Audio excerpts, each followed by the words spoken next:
Welcome to winemastery.co.uk. My name is John Lightford and this is John Murphy. And we're here to talk about wine, hopefully help you find the wine, if not the wines that you will absolutely love. And in this episode, we are tasting a wine that's from one of the biggest wine brands in the world, I would say. It's from California. That's a lovely state, beautiful state. Never been. I've been once, twice. Only twice. Of course, yeah. I like to go more often. It is a beautiful state, beautiful weather, beautiful people. Yeah. Okay, I'll take your word for that, John. So anyway, coming back to the wine. The wine, or the video we're doing. Yeah. So I think because it took me to being barefoot on the beach, and this is the Barefoot Cabernet Sauvignon. Now, Barefoot, I understand this one's got sort of double gold and been good. Yeah, won lots of awards is this one, and so it's going to be interesting. And obviously massive brands, so they're not going to be making rubbish because people just won't be buying it, and they're selling it in their tens, if not hundreds of thousands of bottles. Now, this one was available for $5.75. Okay. So. It's a budget price, really. It's not. You can't say that's expensive. No, not at all. I mean, I recognise the branding there, and I've obviously seen this on shelves before. But it's not one because it sounds a bit snobby, and I don't mean it to be. But I've seen the Barefoot. I've seen roses. I've seen all, and at that price, and sometimes people offering X amount, 3 bottles for £10. I've not in my mind, I've already branded this as a cheap wine. Yeah. Yeah.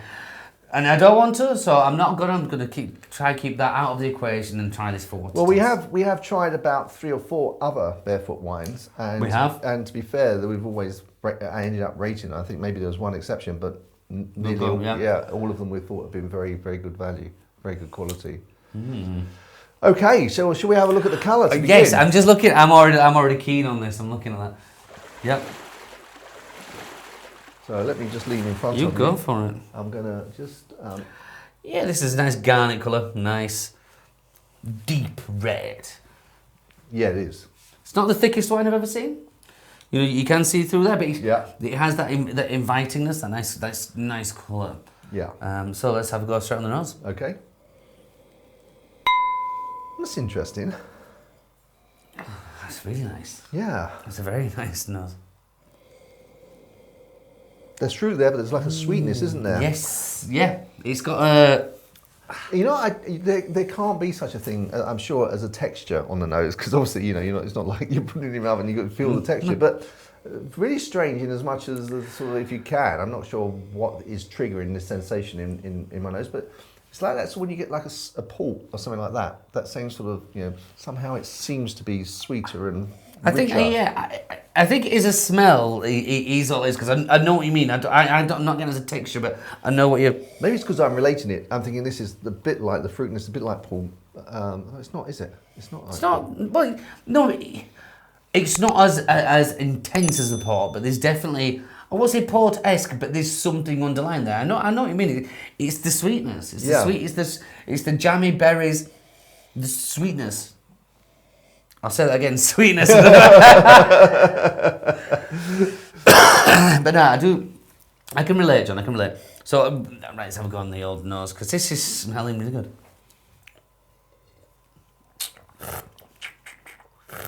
good. Now, I'm probably allowing the 575 to influence me here, but that was a surprise to me. It's got a lovely mouthfeel, as you say, full of berry fruit.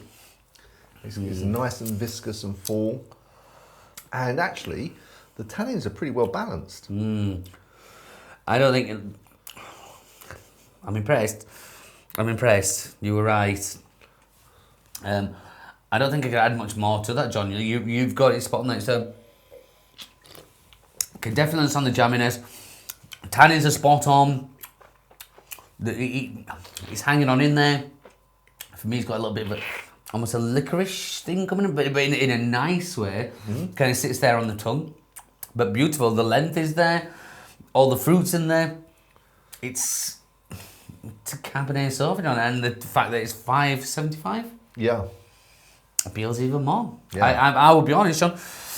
I said it, like I've looked at it and thought it's not the best designed bottle or label. I wasn't, maybe because I'd already in my mind thought, ooh, that it's actually really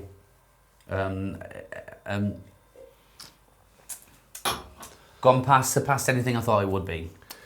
I think you say about the label. I mean, the label is probably just, it is the same label for all of their wines with different colours, basically, isn't it? And obviously the name is different. But obviously, I think that's because, based on this, it's good value, and people will say, "Oh, that last one I had was good. I'll try this one," and they would easily recognise it on the shelf. Whatever it is, Sauvignon, Merlot. Comes down to the marketing, then, doesn't it? And exactly. Exactly. So I was sort of trying to kindly say that probably their marketing people know better than you. Yeah, but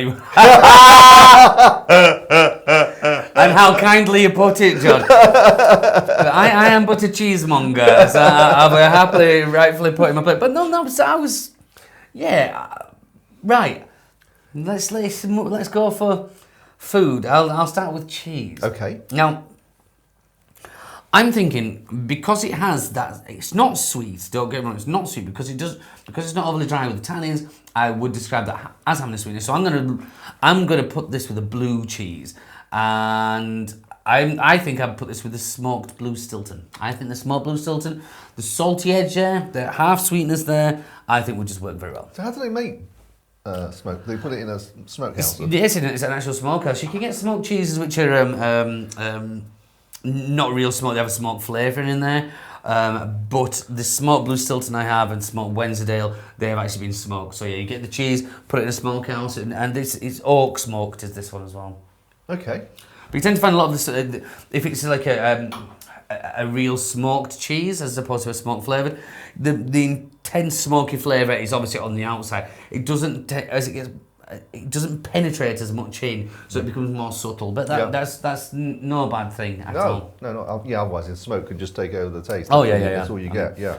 I mean, I remember the smoked blue. I don't know if I've recommended it before, but I remember I never wanted it to begin with. I thought it was going to be a bit of novelty. I remember a lady coming in saying, "Could you get hold of it?" And I said, "Oh, I didn't really want to." And she asked me a fair few times. I thought, "I'll just get a bit in. Why not?" And I got this bit of blue smoked in, and I tried it. And I thought, I just overlooked it and didn't even think about it. And it was absolutely stunning. Was that cheese? So if you're ever in Brighouse, come for a bit of smoked blue Stilton.